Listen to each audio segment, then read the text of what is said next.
Skul the Hero Slayer is a roguelike game, like Dead Cells or Enter the Gungeon. If you don't know what a roguelike game is, look it up. Skul the Hero Slayer takes the classic format of you playing as the good guy going on a journey to take down the bad guy and flips it on its head. This time, you play as the bad guy going on a journey to beat the good guy. I know, innovative stuff.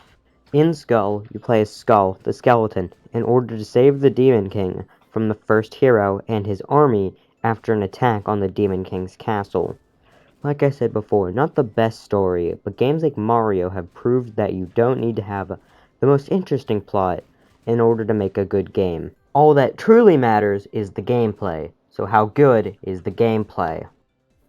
Well, the gameplay is good. You go through different worlds fighting different enemies until you get to a boss at the end of the world, which you need to beat in order to progress to the next world. The combat is pretty simple. You have a dash, a jump, an attack, and 2 skills. One that lets you throw your head, and one that lets you teleport to your head after you've thrown it. What's that? You don't want to use these abilities and attacks? Well, you're in luck, because you can swap heads to gain new abilities, and all these abilities are fun to use, except these 3. Don't use them. They aren't fun to use, so don't use them. But other than those, everything else is fun to play. There's a lot of variety in each Skul.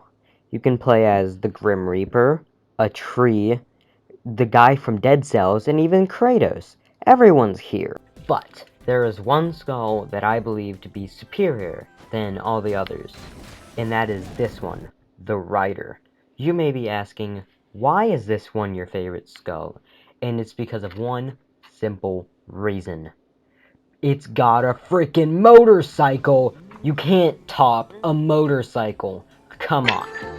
It's impossible to top a motorcycle. Mostly everything I've said about this game so far has been positive, but the game's not perfect. For instance, you'll often see the same maps over and over again when going through different runs, making the beginning levels get pretty stale quickly. It's also the same thing with the enemy types as well. But considering that, I'm going to have to give Skul the Hero Slayer an 8 out of 10. It's a good game that I would recommend, but it definitely has its flaws.